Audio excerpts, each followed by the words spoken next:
ओम शांति। आज 15 मार्च 2025 आज की साकार मुरली के अनमोल मधुर महावाक्य सुनेंगे। मीठे मीठे बाबा के मीठे बच्चे, अब वापिस घर जाना है, इसलिए देह सहित देह के सब संबंधों को भूल एक बाप को याद करो। यही है सच्ची गीता का सार। अब वापिस घर जाना है, इसलिए देह सहित देह के सब संबंधों को भूल एक बाप को याद करो। यही है सच्ची गीता का सार। आज की मुरली का प्रश्न है, तुम बच्चों का सहज पुरुषार्थ क्या है? उत्तर है, बाप कहते हैं तुम बिल्कुल चुप रहो। चुप रहने से ही बाप का वर्षा ले लेंगे। बाप को याद करना है, सृष्टि चक्र को फिराना है। बाप की याद से तुम्हारे विकर्म विनाश होंगे। आयु बड़ी होगी और चक्र को जानने से चक्रवर्ती राजा बन जाएंगे। यही है सहज पुरुषार्थ। ओम शांति। मीठे मीठे रूहानी बच्चों प्रति रूहानी बाप फिर से समझा रहे हैं। रोज रोज समझानी देते हैं। बच्चे तो समझते हैं, बरोबर हम गीता का ज्ञान पढ़ रहे हैं। बाबा कहते कल्प पहले मुआफिक, परंतु श्री कृष्ण नहीं पढ़ाते। परंतु श्री कृष्ण नहीं पढ़ाते, परम पिता परमात्मा हमको पढ़ाते हैं। वही हमको फिर से राजयोग सिखा रहे हैं। तुम अभी डायरेक्ट भगवान से सुन रहे हो। भारतवासियों का सारा मदार गीता पर ही है। उस गीता में लिखा हुआ है कि रुद्र ज्ञान यज्ञ रचा है। बाबा कहते यह यज्ञ भी है तो पाठशाला भी है। रुद्र ज्ञान यज्ञ रचा हुआ है और यह यज्ञ भी है तो पाठशाला भी है।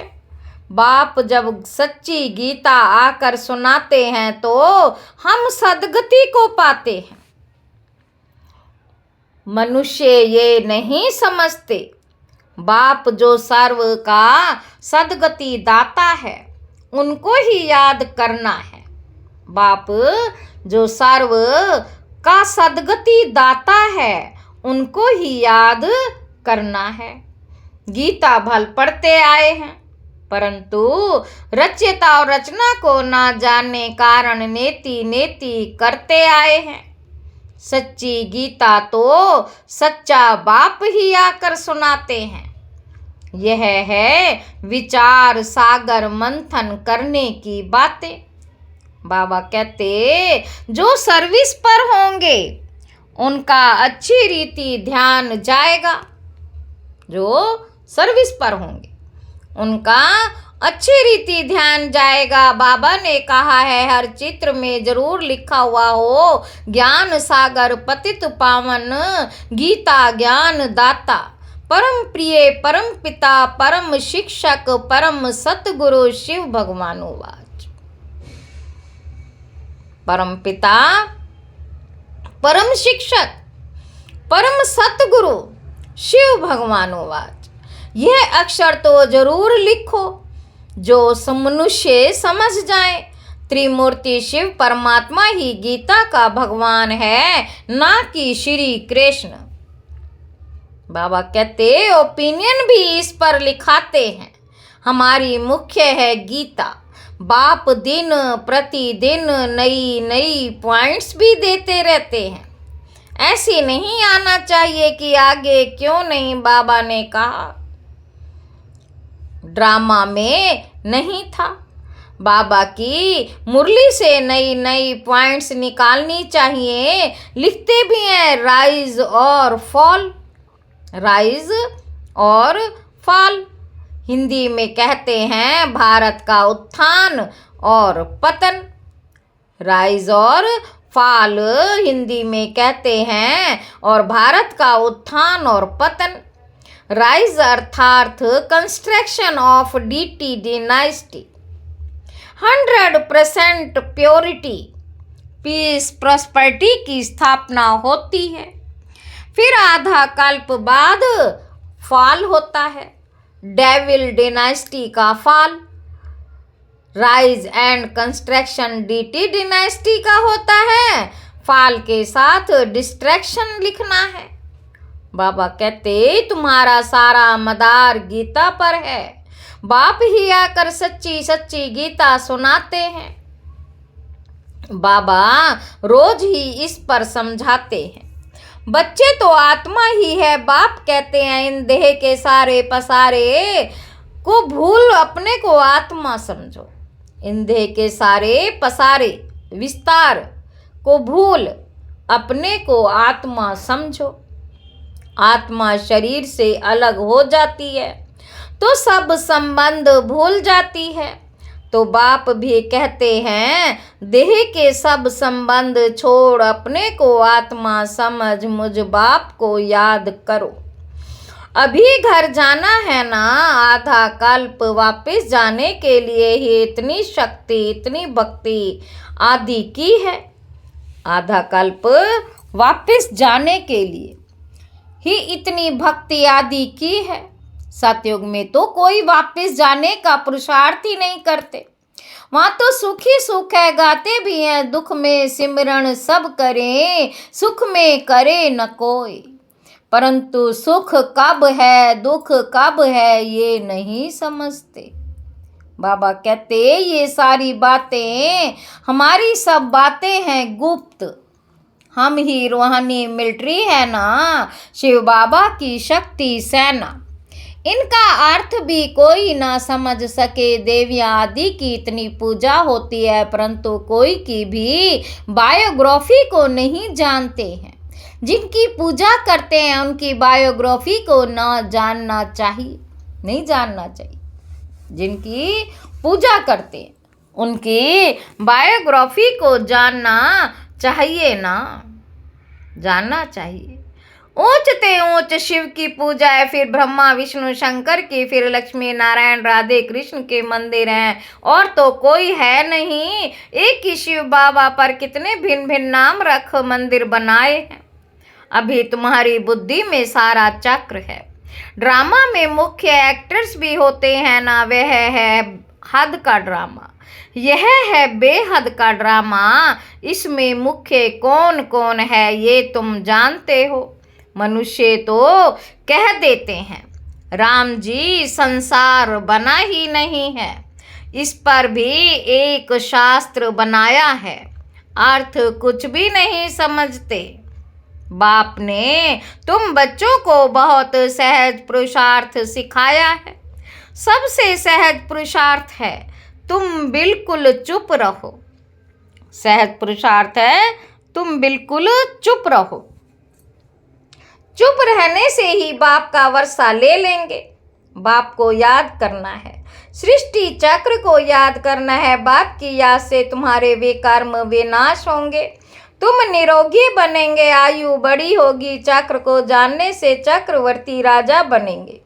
अभी हो नरक के मालिक, फिर स्वर्ग के मालिक बनेंगे। स्वर्ग के मालिक तो सब बनते हैं, फिर उसमें है पद।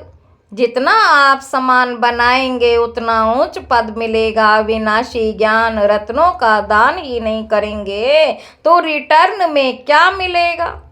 कोई साहूकार बनते हैं तो कहा जाता है इसने पास्ट जन्म में दान पुण्य अच्छा किया। अभी बच्चे जानते हैं रावण राज्य में तो सब पाप ही करते हैं, सबसे पुण्य आत्मा है ही श्री लक्ष्मी नारायण। हाँ, ब्राह्मणों को भी ऊंच रखेंगे जो सबको ऊंच बनाते हैं। वह तो प्रारब्ध है। यह ब्रह्मा मुख वंशावली ब्राह्मण कुलभूषण श्रीमत पर यह श्रेष्ठ कर्तव्य करते हैं। ब्रह्मा का नाम है मुख्य, त्रिमूर्ति ब्रह्मा कहते हैं ना, अभी तो तुमको हर बात में त्रिमूर्ति शिव कहना पड़े। ब्रह्मा द्वारा स्थापना, शंकर द्वारा विनाश, ये तो गायन है ना। विराट रूप भी बनाते हैं परंतु उसमें ना शिव को दिखाते ना ब्राह्मणों को दिखाते, ये भी तुम बच्चों को समझाना है। तुम्हारे में भी यथार्थ रीति मुश्किल कोई की बुद्धि में बैठता है, अथा पॉइंट्स है ना, जिसको टॉपिक्स भी कहते हैं। कितनी टॉपिक्स मिलती हैं, कितने टॉपिक्स हैं। सच्ची गीता भगवान के द्वारा सुनने से मनुष्य से देवता विश्व के मालिक बन जाते। सच्ची गीता भगवान के द्वारा सुनने से मनुष्य से देवता विश्व के मालिक बन जाते हैं। टॉपिक कितनी अच्छी है परंतु समझाने का भी अक्ल चाहिए ना। ये बात क्लियर लिखनी चाहिए जो मनुष्य समझे और पूछें। कितना सहज है, एक एक ज्ञान की पॉइंट्स लाखों करोड़ों रुपए की है, जिससे तुम क्या से क्या बनते हो। तुम्हारे कदम कदम में पदम है, इसलिए देवताओं को भी पदम का फूल दिखाते हैं। तुम ब्रह्मा मुख वंशावली ब्राह्मणों का नाम ही गुम कर दिया है। वह ब्राह्मण लोग कच्छ में कुर्रम गा गीता लेते हैं। ब्राह्मण लोग कच्छ में गीता कुर्रम लेते हैं। अभी तुम हो सच्चे ब्राह्मण, तुम्हारे कच्छ बुद्धि में है सत्यम। तुम्हारी कच्छ बुद्धि में है सत्यम, उनके कच्छ में है कुर्रम। तो तुमको नशा चढ़ना चाहिए। हम तो श्रीमत पर स्वर्ग बना रहे हैं, बाप राजयोग सिखला रहे हैं, तुम्हारे पास कोई पुस्तक नहीं। लेकिन ये सिंपल बैज ही तुम्हारी सच्ची गीता है। इसमें त्रिमूर्ति का भी चित्र है तो सारी गीता इसमें आ जाती है। सेकंड में सारी गीता समझाई जाती है। इस बेस द्वारा तुम सेकंड में किसी को भी समझा सकते हो। ये तुम्हारा बाप है, ये तुम्हारा बाप है। इनको याद करने से तुम्हारे पाप विनाश होंगे। ट्रेन में जाते चलते फिरते कोई भी मिले, तुम उनको अच्छी रीति समझाओ। कृष्णपुरी में तो सब जाना चाहते हैं ना। इस पढ़ाई से यह बन सकते हैं। पढ़ाई से राज्य स्थापन होती है और धर्म स्थापक कोई राजाई नहीं स्थापन करते।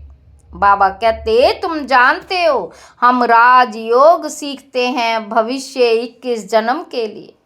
कितनी अच्छी पढ़ाई है, सिर्फ रोज 1 घंटा पढ़ो बस। वह पढ़ाई तो 4-5 घंटे के लिए होती है, यह 1 घंटा भी बस है। सो भी सवेरे का टाइम ऐसा है जो सबको फ्री है। बाकी कोई बंधेले आदि हैं सवेरे नहीं आ सकते हैं तो और टाइम रखें। बैज लगा हुआ हो, कहाँ भी जाओ ये पैगाम देते जाओ। अखबारों में तो बैज डाल नहीं सकते, एक तरफ का डाल सकेंगे। मनुष्य ऐसे तो समझ भी नहीं सकेंगे। अखबारों में तो बैज डाल नहीं सकते, एक तरफ का डाल सकेंगे। मनुष्य तो ऐसे समझ भी नहीं सकेंगे सिवाय समझाने के। बहुत सहज है ये धंधा, तो कोई भी कर सकते हैं। बाबा कहते अच्छा खुद भल याद ना करें, दूसरों को तो याद दिलावें, वह भी अच्छा है। दूसरे को कहेंगे देही अभिमानी बनो और खुद देही अभिमान होंगे तो कुछ ना कुछ विकर्म होता रहेगा। पहले पहले तूफान आते हैं मनसा में, फिर कर्मणा में आते हैं। मनसा में बहुत आएंगे, उस पर फिर बुद्धि से काम लेना है। बुरा काम कभी करना नहीं है, अच्छा कर्म करना है। संकल्प अच्छे भी होते हैं, बुरे भी आते हैं, बुरे को रोकना चाहिए। ये बुद्धि बाप ने दी है, दूसरा कोई समझ ना सके। वह तो रॉन्ग काम ही करते रहते हैं। तुमको अभी राइट काम ही करना है। अच्छे पुरुषार्थ से डाइट काम होता है, अच्छे पुरुषार्थ से राइट काम होता है। बाप तो हर बात बहुत अच्छी रीति समझाते रहते हैं। बाप तो हर बात अच्छी रीति समझाते रहते हैं। अच्छा मीठे मीठे सिक्के लधे बच्चों प्रति माता पिता बाप दादा का याद प्यार और गुड मॉर्निंग। रूहानी बाप की रूहानी बच्चों को नमस्ते। हम रूहानी बच्चों की रूहानी बाप दादा को याद प्यार और गुड मॉर्निंग। नमस्ते बाबा, नमस्ते, शुक्रिया बाबा, शुक्रिया। धारणा के लिए मुख्य सार पहला पॉइंट है, ये एक एक अविनाशी ज्ञान का रत्न लाखों करोड़ों रुपयों का है। इन्हें दान कर कदम कदम पर पद्मों की कमाई जमा करनी है, आप समान बनाकर ऊंच पद पाना है। दूसरा पॉइंट है, विकर्मों से बचने के लिए देही अभिमानी रहने का पुरुषार्थ करना है। मनसा में कभी बुरे संकल्प आए तो उन्हें रोकना है, अच्छे संकल्प चलाने हैं। कर्मेंद्रियों से कोई उल्टा कर्म नहीं करना है। वरदान है, रूहानियत के प्रभाव द्वारा फरिश्तेपन का मेकअप करने वाले। रूहानियत के प्रभाव द्वारा फरिश्तेपन का मेकअप करने वाले सर्व के स्नेही भाव। जो बच्चे सदा बाप के संग रहते हैं उन्हें संग का रंग ऐसा लगता है जो हर एक के चेहरे पर रूहानियत का प्रभाव दिखाई देता है। जिस रूहानियत में रहने से फरिश्तेपन का मेकअप सवत्ते हो जाता है। जैसे मेकअप करने के बाद कोई ऐसा भी हो लेकिन बदल जाता है, मेकअप करने से सुंदर लगता है, यहाँ भी फरिश्तेपन के मेकअप से चमकने लगेंगे और यह रूहानी मेकअप सर्व का स्नेही बना देगा। स्लोगन है, ब्रह्मचार्य योग तथा दिव्य गुणों की धारणा ही वास्तविक पुरुषार्थ है। मातेश्वरी जी के अनमोल महावाक्य। कर्म बंधन तोड़ने का पुरुषार्थ। बाबा कहते, बहुत मनुष्य प्रश्न पूछते हैं कि हमें क्या करना है, कैसे अपना कर्म बंधन तोड़े। अब हर एक की जन्म पत्री को तो बाप जानता है।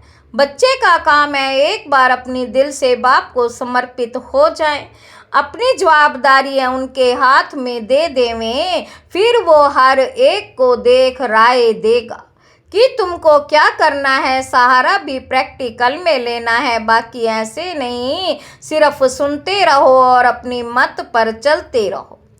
सुनते रहो और अपनी मत पर चलते चलो। बाप साकार है तो बच्चे को भी स्थूल में पिता गुरु टीचर का सहारा लेना है।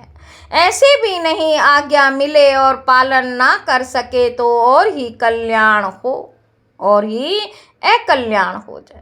तो फरमान पालन करना भी हिम्मत चाहिए। चलाने वाला तो रमजबाज है वो जानता है। चलाने वाला तो रमजबाज है वो जानता है इसका कल्याण किसमें है। तो वह ऐसे डायरेक्शन देगा कि कैसे कर्म बंधन तोड़ो। कोई को फिर ये ख्याल नहीं आना चाहिए कि फिर बच्चों आदि का क्या हाल होगा। इसमें कोई घर बार छोड़ने की बात नहीं है।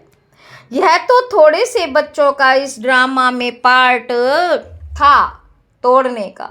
अगर ये पार्ट ना होता तो तुम्हारी जो अब सेवा हो रही है फिर कौन करे। अब तो छोड़ने की बात ही नहीं है, मगर परमात्मा का हो जाना है। डरो नहीं, हिम्मत रखो। बाकी जो डरते हैं वो ना खुद खुशी में रहते ना फिर बाप के मददगार बनते हैं। यहाँ तो उनके साथ पूरा मददगार बनना है। बाबा कहते, जब जीते जी मरेंगे तब ही मददगार बन सकते हैं। कहाँ भी अटक पड़ेंगे तो फिर वो मदद देकर पार करेगा। तो बाबा के साथ मनसा वाचा कर्मणा मददगार होना है। इसमें जरा भी मोह की रग होगी तो वो गिरा देगी। तो हिम्मत रखो, आगे बढ़ो। कहाँ हिम्मत में कमज़ोर होते हैं तो मूंझ पड़ते हैं, इसीलिए अपनी बुद्धि को बिल्कुल पवित्र बनाना है। विकार का जरा भी अंश ना हो। मंजिल कोई दूर है क्या, मगर चढ़ाई थोड़ी टेढ़ी बाकी है। लेकिन सामर्थ्य का सहारा लेंगे तो ना डर है ना थकावट है। अच्छा, ओम शांति। अव्यक्त इशारे। सत्यता और सभ्यता रूपी कल्चर को अपनाओ। आपका बोल और स्वरूप आपका बोल और स्वरूप दोनों साथ साथ हों, बोल स्पष्ट भी हो, उसमें स्नेह भी हो, नम्रता, मधुरता और सत्यता भी हो, लेकिन स्वरूप की नम्रता भी हो। इसी रूप से बाप को प्रत्यक्ष कर सकेंगे। निर्भय हो, लेकिन बोल मर्यादा के अंदर हो, फिर आपके शब्द कड़े नहीं मीठे लगेंगे। अच्छा, ओम शांति।